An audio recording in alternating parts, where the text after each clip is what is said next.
بسم اللہ الرحمن الرحیم. صورتحال کے ساتھ خالد مجید اور تزین اختر حاضر. ناظرین، پاکستان میں صورتحال سیاسی سطح پہ بہت تیزی کے ساتھ اوپر سے اوپر جا رہی ہے سردی کا موسم، لیکن وہاں درجہ حرارت بہت گرم ہے، انتہائی گرم. جلسے جلوس سب کچھ کرنا چاہتی ہے اپوزیشن.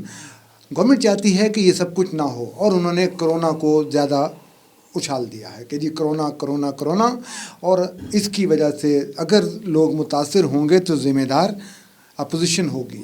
لیکن آج ہم ان سیاسی جلسوں سے نکل کر، ان سیاسی بیانات سے نکل کر ایک اور اہم بات ہے، اس صورتحال کو دیکھتے ہیں، اور وہ صورتحال ہے اسرائیل. منظور کیا جائے یا نامنظور، اسرائیل کو مان لیا جائے کہ نہ مانا جائے. بہت سی جگہیں ایسی ہیں جن میں متحدہ عرب امارات ان کو تسلیم کر چکا ہے. اس سے پہلے مصر نے ان کو مان لیا ہے. ہم کہاں سٹینڈ کرتے ہیں؟ ہم سے مراد تزین صاحب، پاکستان کہاں سٹینڈ کرتا ہے اسرائیل کے اس سارے سینیریو میں، کہ اب جب وہ ممالک جن کی وجہ سے ہم بہت سارے مقامات پہ عزت دار ہو جاتے ہیں، ہم کہاں سٹینڈ کر رہے ہیں؟ پہلے تو آپ نے جو بات کی نا سیاست کی، کہ حکومت کر رہی ہے، کہہ رہی ہے کرونا کرونا. ہاں جی. حکومت اصل میں یہ کہہ رہی ہے کہ جلسے کرو نا. اچھا. ٹھیک ہے، جلسے کرو نا وہ کہہ رہی ہے. تو وہ جلسے کیے جا رہے ہیں جس سے حکومت کو پریشانی ہے.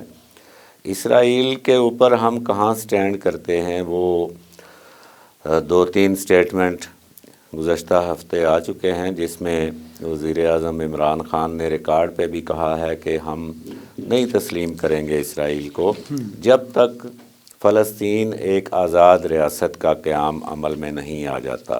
ٹھیک ہے، وہ وعدہ پورا نہیں کیا جاتا جو وعدہ اوسلو میں کیا گیا تھا. بالکل. اس کو مشہور ہے اوسلو ایگریمنٹ. جس طرح پاکستان اور انڈیا کے درمیان ایک شملہ معاہدہ مشہور ہے نا، اس طرح فلسطین اور اسرائیل میں اوسلو ایگریمنٹ، اوسلو معاہدہ مشہور ہے، جو کہ 2 اسٹیٹ جو ہے وہ معاہدہ ہے کہ دونوں اسٹیٹس ہوں گی.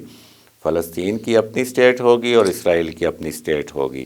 ٹھیک ہے، لیکن اس پہ عمل نہیں ہوا، اور اسرائیل نے بعد ازاں یہ جو فلسطین کے زیر انتظام علاقے تھے وہاں پہ اپنی بستیاں بنانی شروع کر دیں اور اس معاہدے کی کھلی خلاف ورزی کی.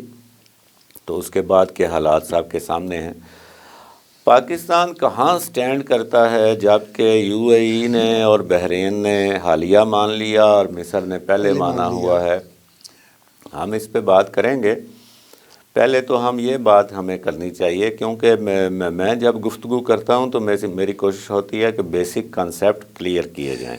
میرے ذہن میں پہلی تو چیز یہ ہے کہ اسرائیل کا پس منظر جو ہے، اس حوالے سے پہلے اگر بات کر لی جائے، وہ میرے ذہن میں آیا کہ جی ہم بعد میں کرتے ہیں، لیکن پہلے ہم اسرائیل کے پس منظر پہ بات کر لیتے ہیں. دیکھیں، ہم بات کر رہے ہیں، ملک میں بحث یہ چھڑی ہوئی ہے کہ اسرائیل کو مانا جائے یا نہ مانا جائے، اسرائیل منظور یا نامنظور. اس سے پہلے ایک یہ بھی سوال ہے، یہ بھی سوال میں اٹھائیں کہ جس کے بارے میں ہم یہ بحث کر رہے ہیں اور بڑے بڑے لوگ کر رہے ہیں، کیونکہ میں تو کنیکٹڈ ہوں نا، بہت سے لوگ جو کہ باخبر بھی ہیں بہت اور بہت باشعور بھی ہیں، وہ بھی اب ٹیڑھی کھیر پکا رہے ہیں. بات یہ ہے کہ مجھے یہ لوگ پہلے یہ بتائیں کہ جس کے بارے میں ہم یہ بحث کر رہے ہیں اس کی اپنی بنیادی حیثیت کیا ہے. بہت اچھی بات. اس کی بنیادی حیثیت جو ہے، اس کی وجہ تسمیہ، ٹھیک ہے، اس کا قیام، کیا وہ جائز ہے یا ناجائز ہے. ہاں، اس کے بعد منظور یا نامنظور کو جائز یا ناجائز کیا جائے. پہلے یہ جو بات ہے یہ زیادہ اہم ہے. ٹھیک ہے، تو آپ مجھے بتائیں کہ اسرائیل کا قیام جو ہے یہ جائز ہے کہ ناجائز ہے. ٹھیک ہے، بات لمبی ہو جاتی ہے. ہاں جی. اسرائیل کا قیام سراسر ناجائز ہے، اور اس کے بارے میں کسی بڑے نے کہا ہوا ہے کہ اسرائیل، اس کا نقشہ آپ دیکھیں نا، یہ ایک خنجر کی طرح ہے. جی. ٹھیک ہے، کہ یہ مشرق وسطیٰ اور مسلمانوں کے دل میں گھونپا ہوا ایک خنجر ہے جو مغرب نے گھونپا ہے. اور اسرائیل کے روپ میں. جی، اور قائد اعظم نے کہا تھا کہ یہ مغرب کا ناجائز بچہ ہے. ٹھیک ہے، تو پہلی بات تو یہ سمجھ لیں ہمارے بہت سے دانشور حضرات کہ اسرائیل ایک ناجائز ریاست ہے. ٹھیک ہے. اچھا اب وہ ریاست بن گئی، مغرب نے تسلیم کر لیا. یہ بنی کیسے، یہ بھی ایک بڑا دلچسپ منظر ہے. اس میں لارنس آف عربیہ سے بات شروع ہوتی ہے، جو کرنل لارنس جو برٹش آرمی کا وہ کرنل تھا. اور پھر بات آ جاتی ہے 1923 میں جو خلیفہ عبدالحمید کو جلا وطن کرنا ترکی سے، اور ترکی میں جو فوجی افسر تھا اس وقت کمال اتا ترک، اس کا آ جانا اور خلافت ختم کر دینا، اور پھر خلیفہ کو ملک بدر کر دینا. اور پھر جو یہ چونکہ یہ حجاز یعنی سعودی عرب تو نہیں تھا نا، یہ تو حجاز تھا نا. بالکل حجاز، مصر، افریقہ شمالی جو ہے یہ خلافت میں تھا. تو اس کے حصے بکھرے کیسے ہوئے، ہم نے پڑھا بھی ہوا ہے ویسے میٹرک تک کی کتابوں میں کہ خلافت کے حصے جو ہے وہ کس طرح بکھرے کیے گئے. وہ کرنل لارنس، اور اسی کے بعد پھر اسی کے تناظر میں پھر 1947 میں یہ اسرائیل جو ہے، ٹھیک ہے، چونکہ دوسری جنگ عظیم میں ترکوں کو شکست ہو گئی، جرمنی کو شکست ہو گئی، برطانیہ چھا گیا. ٹھیک ہے. اب ہٹلر نے جو وہاں پہ جو یہ ہولوکاسٹ جو کہا جاتا ہے، بالکل یہودیوں کا قتل عام، بالکل قتل عام جو تھا جو ہٹلر نے کیا تھا. ٹھیک ہے. تو برطانیہ نے یہودیوں کو اکٹھا کیا.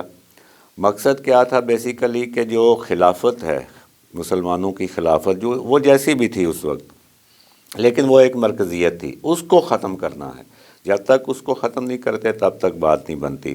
اس کو ختم کرنا ہے. وہاں پہ مختلف عرب قبائل میں نیشنلزم اٹھایا گیا، قومیت. ٹھیک ہے. اسی کے حوالے سے علامہ کا ایک شعر بھی میں سنایا کرتا ہوں کہ ان تازہ خداؤں میں بڑا سب سے وطن ہے. ان تازہ خداؤں میں بڑا سب سے وطن ہے، جو پیرہن اس کا ہے وہ مذہب کا کفن ہے. بالکل ٹھیک ہے. دین میں وطن کوئی چیز نہیں ہے. سارے جہاں سے اچھا ہندوستان ہمارا، جو انہوں نے کہا ہے نا، یہ ساری دنیا ہمارا وطن ہے. بالکل ٹھیک ہے. ٹھیک ہے.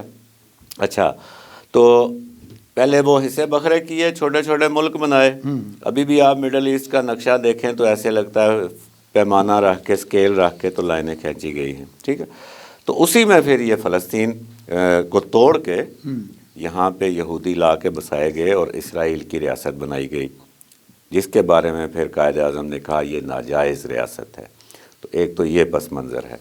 اب آگے اس میں جو بحث ہے اس میں حق میں بھی دلائل آ رہے ہیں اور مخالفت میں بھی آ رہے ہیں. نہیں، اس میں اب ایک اور بات ہے جو بڑی اہم بات ہے، وہ یہ کہ کیا اسرائیل کو منظور کر لیا جائے تو اس کے فوائد کیا ہیں پاکستان کی سطح پہ، اور اگر منظور نہیں کیا جاتا، منظور نہ کیا جائے تو ہم کون کون سے نقصان ایسے ہیں جو براہ راست جس سے ہم متاثر ہوں گے. اچھا یہ جو فوائد ہے نا یہ بتاتا کوئی نہیں ہے. اچھا یہ بھی بڑا اسی لیے تو میں نے دو چار لوگوں سے پوچھ لیا نا. دیکھیں نا، مطلب سمجھتے ہیں کہ اس ملک میں کسی کو کچھ معلوم نہیں ہے، اور ہم کسی کے پاس اگر حکومتی کوئی عہدہ ہے تو وہ سمجھ رہا ہے کہ میں ہی بڑا دانشور ہوں. بھائی کسی کے پاس اگر کوئی میڈیا کی بڑی سیٹ ہے تو وہی سمجھ رہا ہے کہ جو میں ارشاد کر رہا ہوں. نقصان تو بتا رہے ہیں. ٹھیک ہے. فوائد کو نہیں بتا رہے. بھائی کو فائدہ بھی بتاؤ نا. پھر چلو ہم غور بھی کر لیں، دنیا داری بھی آخر کی چیز ہے. ٹھیک ہے. فائدہ کو نہیں بتاتے. اب فائدے کو آپ یہ اسی میں آتا ہے کہ پاکستان اس کو غیر مشروط طور پر تسلیم کرے گا یا کوئی ہماری شرطیں ہوں گی، کوئی فوائد حاصل کر کے، یا کوئی جیسے وہ کچھ لو کی پالیسی اپنا کے. ٹھیک ہے نا. یہ کوئی نہیں بتا رہا. بہت سے لوگ فیس بکوں پہ بھی اور یوٹیوبوں پہ بھی اور ٹویٹروں پہ بھی لگے ہوئے ہیں کہ جی ہمیں کیا مسئلہ ہے جی، اسرائیل سے ہمارا کوئی ڈائریکٹ اس سے وہ جھگڑا نہیں ہے تو ہم کیوں نہ مان لیں، اور اس طرح ہمارے پاکستانیوں کو بھی موقع مل جائے گا کہ وہ قبلہ اول کی زیارت کر سکیں گے. ٹھیک ہے. یہ ایک ہے. اچھا فوائد میں اور شرائط میں دیکھیں. فوائد وہی ہیں جو ہم شرائط رکھیں گے. ٹھیک ہے. وہ ابھی تک کوئی کسی شرائط میں دیکھیں، ہم نے 9/11 ضائع کیا. صحیح ہے. تاریخی موقع تھا. ہم امریکہ سے کمٹمنٹ لے لیتے کشمیر کے اوپر، قرضے کے اوپر. غیر ملکی قرضہ ہمارا سائڈ پہ کر دو، ہم تمہارے ساتھ ہیں. ٹھیک ہے نا. خان صاحب کہتے ہیں جی یہ مجھے جو تانا دیتے ہو کہ میں نے سب سے زیادہ قرضے لیے، وہ قرضے تو میں نے قرضوں کا سود ادا کرنے کے لیے لیے. 9/11 کو جنرل پرویز مشرف صاحب انہوں نے کوئی فائدہ نہیں اٹھایا جب امریکہ کہہ رہا تھا کہ میرے ساتھ آؤ. ٹھیک ہے. ابھی افغانستان کا جو آپ نے کام کیا ہے، ہاں جی ٹھیک ہے، افغانستان سے ٹرمپ صاحب نکلنا چاہ رہے تھے اور وہ انہوں نے اپنے الیکشن میں بھی اس کو استعمال کرنا تھا، آپ نے پوری مدد کی ان کی، ہر طرح سے مدد کی. عبداللہ کا یہاں آ گیا. بالکل. عبداللہ سے بڑا پاکستان کا دشمن ہے ہی کوئی نہیں. ہاں جی. وہ بھی آ گیا. آپ نے یہاں تک ان کے لیے کر دیا، لیکن لیا کیا آپ نے؟ پشاور کا بم دھماکہ، پھر ایک بار، پھر بعد میں پھر دھماکہ ہو گیا. ٹھیک ہے. بلوچستان میں ہمارے فوجی جوانوں پہ حملے، یہ وادی نیلم میں پچھلے ہفتے بھارت کی گولہ باری، ہاں جی، یہ ملا آپ کو. ہماری تاریخ انتہائی جو ہے نا وہ شرمناک ہی کہنا چاہیے سیدھا سیدھا. جنرل پرویز مشرف کے لیے یہی بڑی بات تھی کہ مجھے امریکہ کا وزیر خارجہ فون کر رہا ہے، کیونکہ وہ مر گیا تھا اس وقت جب کلنٹن صاحب نے یہاں پہ ایک دن کا سٹاپ اوور کیا. اپنا اس نے George Bush junior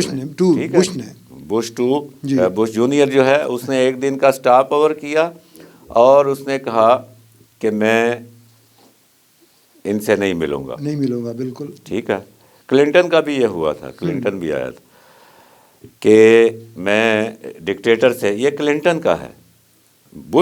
George Bush junior تو مل گیا تھا نا، جارج بش جونیئر اتنے تھے، مشرف کا سارا سہارا دیا. کلنٹن کے دور کی بات ہے یہ. کلنٹن کا سٹاپ اوور تھا، وہ انڈیا جا رہا تھا 5 دن کے لیے اور 2 دن کے لیے بنگلہ دیش، اور ہم نے بڑے ترلے منتیں کر کے جی خدا کے لیے چند گھنٹے ہمیں دے دیں ورنہ انڈیا کے سامنے ہماری ناک کٹ جائے گی. ٹھیک ہے. 1 دن کا سٹاپ اوور تھا 5-6 گھنٹے کا. اس نے کہا تھا کہ میں، اس وقت جنرل مشرف چیف ایگزیکٹو تھا، میں فوجی جنرل سے ہاتھ نہیں ملاؤں گا. وہ سیدھا گیا تھا تارڑ صاحب کے پاس، وہ اس وقت صدر تھے، سویلین صدر. ٹھیک ہے. اچھا، ایسے جنرل مشرف کے لیے اس لیے سب سے بڑی بات یہ تھی کہ مجھے اسی امریکہ کے وزیر خارجہ نے جی فون کر لیا جی. ٹھیک ہے.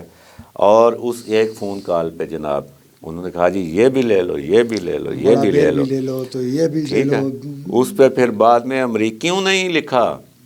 ٹھیک ہے. اسی جو وزیر خارجہ تھا، وہ ابھی میرے ذہن میں نام آ جائے گا، وہ جو بلیک تھا. ٹھیک ہے. بالکل. اپنا ایک تو رچرڈ آرمیٹیج تھا، ایک اور تھا. تو اس کے بعد اسی بش جونیئر نے لکھا کہ ہم نے فون کیا تو ہمیں توقع نہیں تھی کہ اتنی جلدی ہماری بات مان جائیں گے، اور ہمیں یہ بھی توقع نہیں تھی کہ جو ہم نہیں مانگ رہے وہ بھی جنرل صاحب دے دیں گے. ہاں جی. تو ہم نے وہ موقع بھی ضائع کیا پرسنل گین کے اوپر. جنرل پرویز مشرف صاحب، ہم نے یہ افغانستان کا موقع بھی ضائع کیا ہے. اب اس میں پتہ چلے گا کہ جو اس وقت حکمران ہیں، ایک پیج والے، دونوں سائیڈ والے، انہوں نے کیا کیا لیا ہے. اب اسرائیل کے اوپر بھی ان پہ دباؤ آئے گا. تو مجھے تو یہی ڈر ہے کہ یہ غیر مشروط ہی اس کو مان لیں گے. یہ دباؤ والی بات بھی اور غیر مشروط والی بات بھی کرتے ہیں.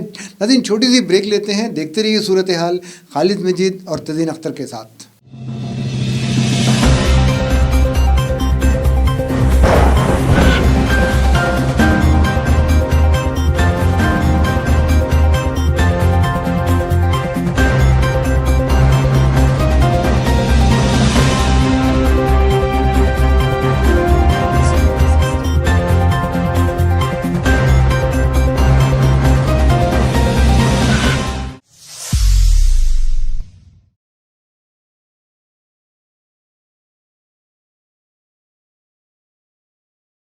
ویلکم بیک ناظرین. صورتحال میں دوبارہ خوش آمدید.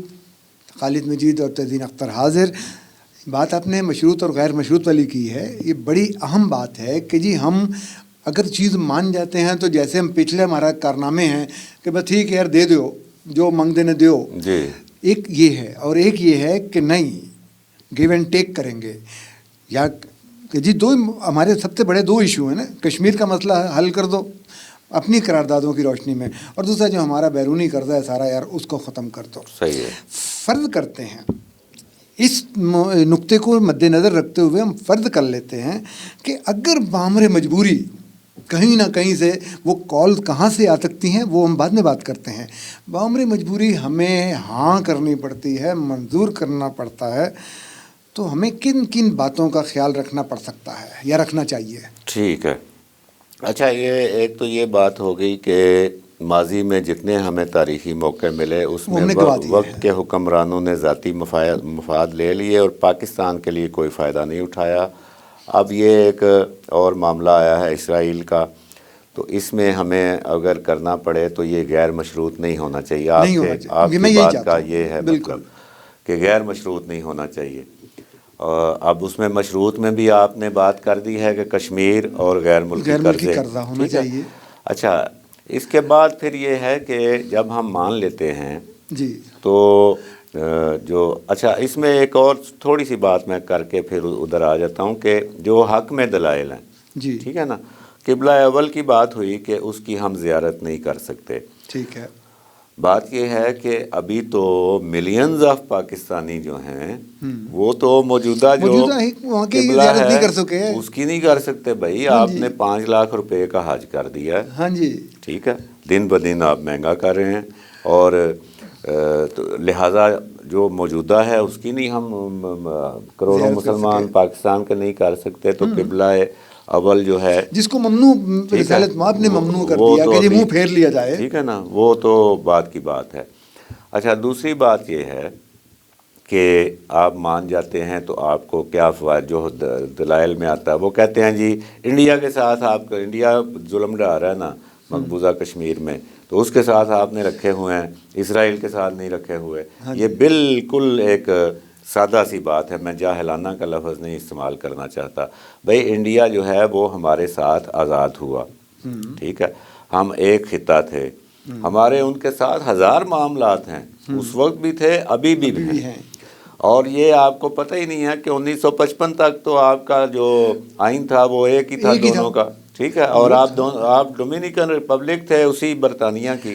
اس کے ہمارا ڈاک ٹکٹ وہی تھا، ٹھیک ہے نا، جس کے اوپر وہ اسی زبان میں تھا اور اضافی ہم نے ایک اسٹیمپ لگائی تھی پاکستان کی. یہ تو 1956 کا آئین، وہ بھی ایوب ڈکٹیٹر تھا، اس کے دور میں ہوا، تو پھر یہ آپ الگ ہوئے تاج برطانیہ سے، لہٰذا وہ ہو نہیں سکتا تھا، اس کا کوئی تعلق بنتا نہیں ہے. ہاں جی. اچھا، پھر حق میں دلائل دینے میں ایک یہ بھی آتا ہے، اس کا ویسے اس میں وزن ہے ویسے، کہ جس کے لیے ہم یہ سب کر رہے ہیں یعنی فلسطین کے، جب فلسطین کے اپنے تعلقات ہیں اسرائیل کے ساتھ، اور ابھی یہ بھی آپ جان لیں کہ فلسطین کے جو شہری دنیا میں آتے جاتے ہیں باہر، وہ اسرائیل کے ایئرپورٹ سے آتے جاتے ہیں. ٹھیک ہے، تو آپس میں ان کی تجارت بھی موجود ہے، ٹھیک ہے، باقی معاملات بھی ہیں کہ اس کے موجود ہیں، تو پھر ہم کیوں کریں. اور اسی میں دوسری یہ ہے کہ جب فلسطین جو ہے وہ انڈیا کو اتنی اہمیت دیتا ہے، ہاں جی، ٹھیک ہے، تو پھر آپ فلسطین کے لیے اسرائیل کو کیوں دشمن بناتے ہیں؟ وہ اسرائیل جو پھر اسی انڈیا کے ساتھ جا کے آپ کو تنگ کرتا ہے، اس میں وزن ہے. ٹھیک ہے، یہ بات وزن میں آتی ہے. آپ کے پروگرام کا وقت کم ہے، لیکن میں اس کے آگے آپ کو ایک اور بڑی مثال دے سکتا تھا کہ انڈیا کے کہنے پر فلسطین کا پاکستان میں سفیر جو ہے ولید صاحب تھے یہاں پہ گزشتہ، جو ان کو یہاں سے نکال دیا گیا تھا. فلسطین نے واپس بلا لیا تھا کہ وہ ایک جلسے میں حافظ سعید کے ساتھ نظر آئے تھے. ٹھیک ہے، یہاں تک فلسطین کے بھارت کے ساتھ تعلقات ہیں. ٹھیک ہے، اچھا چلے ہم اپنے اس پہ آ جاتے ہیں، اپنے ٹاپک پہ آ جاتے ہیں. اب بات یہ ہے کہ اسرائیل کے ساتھ جب آپ کر لیتے ہیں تو کشمیر آپ کے سامنے ہونا چاہیے، قرضے آپ کے سامنے ہونے چاہیے، اور بھی کئی معاملات ہو سکتے ہیں، لیکن یہ دو آپ ضرور اب کریں. اچھا، جب آپ یہاں پہ سفارت خانہ بنا لیں گے جی، اور کونسل خانے بھی بنا لیں گے، ٹھیک ہے، میں تو گزشتہ برسوں میں رپورٹ کرتا رہا ہوں کہ کراچی میں ابھی بھی یہودی آبادی موجود ہے اور وہاں پہ قبرستان بھی ہے یہودیوں کا. میں نے 15 سال پہلے یہ بھی رپورٹ کیا تھا کہ ہماری یہاں تک کہ ہماری جو یہ سول سروس ہے نا، جی جی، سرکاری ملازمین، ان میں بھی 300-400 کی تعداد میں یہودی موجود ہیں. ٹھیک ہے. اب آپ ان کو جب تسلیم کر لیتے ہیں، سفارتی تعلقات بنا لیتے ہیں، تو اسرائیل سفارت خانہ بھی کھولے گا یہاں پہ، قونصل خانے بھی کھولے گا. ٹھیک ہے. اور اسرائیل جو ہے اس کا جو آپ کا کیا خیال ہے کہ وہ اسرائیل کا سفارت خانہ یہاں پہ کوئی ترکی کی طرح ہوگا؟ نہیں، وہ اپنا پورا نیٹ ورک کرے گا، امریکہ اس کے ساتھ ہوگا. امریکہ کا سفارت خانہ جو ہے وہ ایک اس ایشیا میں سب سے بڑا ہے آپ کے ہاں جو ہے، جس کا پورا جس کے اندر پوری چھاونی ہے اور پورے اپریٹس ہیں آپ کی ایک ایک چیز کو نوٹ کرنے کے، اور جس کو ان کے وہی سگنل بند کرنے کے لیے آپ نے یہ کنونشن سینٹر میں 2 ٹاور کھڑے کیے. تو اسرائیل جب یہاں پہ کرے گا تو آپ کے پاس اتنی تیاری ہے کہ بھئی آپ ان پہ نظر رکھ سکیں؟ میرے خیال میں تو نہیں ہے.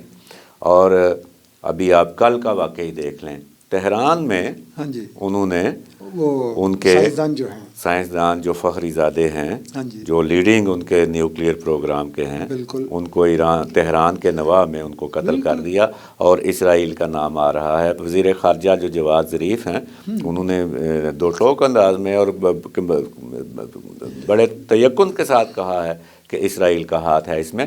تو یہ معاملات آپ کے پیش نظر ہونے چاہیے. اچھا، یہاں تک تو ہم ابھی تک جتنی بات ہم کر چکے ہیں وہ یہ کر چکے ہیں کہ جی ہونا چاہیے، کیا کیا ہونا چاہیے. اگلی بات بڑی اہم میرے ذہن میں آ رہی ہے. دیکھیں، پاکستان کو کال کہاں سے آ سکتی ہے؟ وہاں سے آئے گی جو اس کو تسلیم کر چکے ہیں. یہ وہ ملک ہیں جن سے اوکھے سوکھے ویلے میں جب ہمارے پاس 3 ارب ڈالر کی قسط جمع کرانے کے لیے پیسے نہیں ہوتے، ہم ان کے پاس جاتے ہیں، ان سے جا کے مدد امداد لیتے ہیں. جب ہمارے پاس تیل کا فقدان ہوتا ہے، تیل کی ضرورت ہوتی ہے، تو ہم ان سے تیل لیتے ہیں. اور ان کے ڈرائیور بھی بنتے ہیں، شوفر، ان کے شوفر بھی بنتے ہیں. ٹھیک ہے. اگر یہ سارا معاملہ وہاں سے یہاں پہ آتا ہے تو پھر ہم کس مشکل میں ہوں گے، پھر ہمیں کیا کرنا ہوگا؟ اصل گیم یہ ہے میرے بھائی، بات یہ ہے کہ اسرائیل کا کون ہے سرپرست اس دنیا میں؟ امریکہ. ٹھیک، امریکہ کی پوری بیوروکریسی، اس کے الیکشنز، اس کی ویپن انڈسٹری، اس کی آئل انڈسٹری، اس سب پہ یہودی چھائے ہوئے ہیں. بالکل، ٹھیک ہے، وہی بیٹھے ہوئے ہیں. اور امریکہ کا اس خطے میں ایجنٹ کون ہے بڑا؟ سعودی عرب. ایوری نو، مطلب اوپن سیکرٹ ہے نا. تو یہ جو یو اے ای نے مانا ہے اور بحرین نے مانا ہے، بحرین، پھر مصر، پھر آذربائیجان. مصر پہ ہم بعد میں، مصر پرانی بات، وہ اس کا اور پس منظر ہے. وہ وہاں پہ صحرائے سینا میں دونوں کے معاملات ہیں. ابھی جو یو اے ای نے اور بحرین نے مانا ہے، یہ اصل میں سعودی عرب ہی نے مانا ہے. اور یہ جو باتیں چل رہی ہیں ابھی کہ نیتن یاہو صاحب کل تشریف لائے ہوئے تھے محمد بن سلمان کی دعوت پہ سعودی عرب میں، میڈیا میں آ چکا ہے نا. اب سعودی عرب چونکہ مسلمانوں کا سرخیل ہے، مسلمانوں کی عقیدت ہے، تو وہ انہوں نے کہا یار ہم مانیں گے نا تو پورے عالم اسلام میں ہماری پوزیشن خراب ہوگی، لوگ ہم پہ افسوس کریں گے، کیونکہ ہم حرمین شریفین کے جو ہے وہ خادمین ہیں. تو انہوں نے کہا ہمیں ابھی رہنے دو، یہ یو اے ای مانے اور بحرین مان لے. ٹھیک ہے، اصل میں وہ بھی مانے ہوئے ہیں، منظر یہاں پہ نہیں ہے. اب سعودی عرب اور یو اے ای، بحرین کو خیر چھوڑ دیں، سعودی عرب اور یو اے ای کا مطلب یہ ہے کہ پاکستان کا اگر 80 لاکھ اوورسیز باہر کام کر رہا ہے تو اس میں سے 50 لاکھ تو ان 2 ملکوں میں صرف سعودی عرب اور یو اے ای میں ہے. ٹھیک ہے، بالکل. اب اسرائیل کے اخباروں میں آ چکا ہے کہ پاکستان پہ کوئی ملک دباؤ ڈال رہے ہیں اسرائیل کو تسلیم کرنے کے لیے. وہ کون ملک ہیں؟ یہی ہیں نا. امریکہ خود تو پاکستان کو نہیں کہے گا. ٹھیک ہے، سعودی عرب اور یو اے ای ہیں، وہ کہیں گے. اور پھر ہم مسلمان بھائی بھائی ہیں. آپ دیوالیہ ہونے کے قریب ہوتے ہیں تو وہ 3 ارب ڈالر لا کے آپ کے ٹوکری میں ڈالتے ہیں کہ لو یار تھوڑا چل لو. ٹھیک ہے نا. تو ان کا کہا جو ہے وہ آپ ٹالنے کی پوزیشن میں ہیں یا نہیں ہیں، یہ اس وقت کا بڑا سوال ہے. کہاں جا کے سٹینڈ کریں گے، کس جگہ پہ؟ وہ اتنی جو لڑائی لڑی ہے فلسطینیوں نے، فلسطین کے لیے پاکستانیوں نے نعرے بلند ہو رہے ہیں، فنکشن ہو رہے ہیں، حق، دلیل، دلائل، وہ سارا کہاں جائے گا؟ میں آپ کے اسی پروگرام کی وساطت سے نا ایک آئیڈیا ہے، تجویز ہے ایک، ٹھیک ہے، کہ بھائی اچھا، ہم پاکستان، لوگ ان لوگوں کو آئیڈیا دیتے ہیں، یہ ہمارا آئیڈیا بعض دفعہ پک بھی کرتے ہیں. جیسے ابھی تھوڑی دیر پہلے ہم نے ایک پرانے پروگرام میں ایک کوئی بات کی تھی، تو آج اس کا ہمیں وہ ہم نے نام لیا تھا خورشید صاحب کا کہ وہ سی ایم ہوں گے. ہاں جی، خیر وہ اس کے مقابلے میں چھوٹی بات ہے. دیکھیں پاکستان کے اوپر پریشر آتا ہے تو سب سے پہلے تو وہ غیر مشروط نہ کرے، ہاں جی، اپنے ہاں مشاورت بھی کر لے، اور اس کی فوراً بڑی شکل میں نہ جائے. بڑی شکل مطلب کہ سفارت خانے کھولنا. بڑی شکل میں دوسرا درجہ یہ ہے کہ تسلیم کر لینا لیکن سفارت خانے نہ کھولنا. ٹھیک ہے، ان دونوں سٹیپس کو بعد میں دیکھ لے. پہلے ہم یہ کر سکتے ہیں، اور اگر ہم فلسطین کے ساتھ چلنا چاہتے ہیں اور ان کے ہم بڑے ہمدرد ہیں تو ہم یہ کر سکتے ہیں کہ ہم اسرائیل کو اور اس کے ہمدردوں کو یہ جواب دیں کہ جی ہم یہ بتدریج کریں گے، ایک دم نہیں ہم کر سکتے، خود ہمارا یہاں پہ مشکل ہو جائے گا. ہم یہ کرتے ہیں کہ ہم اسرائیل کے ساتھ تعلقات رکھ لیتے ہیں فلسطین کے ذریعے. اس سے ایک تو ہماری بھی بات رہ جائے گی، فلسطین والوں کو بھی آسرا ہو جائے گا. جب فلسطین ہمارے حوالے سے وہاں پہ نیگوشیٹر ہوگا یا جو بھی جیسے ابھی ایران اور امریکہ کے درمیان طویل عرصہ ایک رہا، بالکل ٹھیک ہے، مقاطع، بالکل تو ٹینشن. اس دوران بھی کچھ ملک ایسے تھے جو کہ دونوں ملکوں کے درمیان پل کا کردار ادا کر رہے تھے. ٹھیک ہے، یہی شکل اسرائیل اور پاکستان کے درمیان بنائی جائے اور رکھا جائے فلسطین کو. اس سے فلسطین کی اہمیت بڑھے گی اسرائیل کی شکل میں، اور وہ اس طرح اس سے زیادتی نہیں کر سکے گا جس طرح اب کر رہا ہے. فلسطین کو پاکستان سے گلہ بھی کوئی نہیں ہوگا.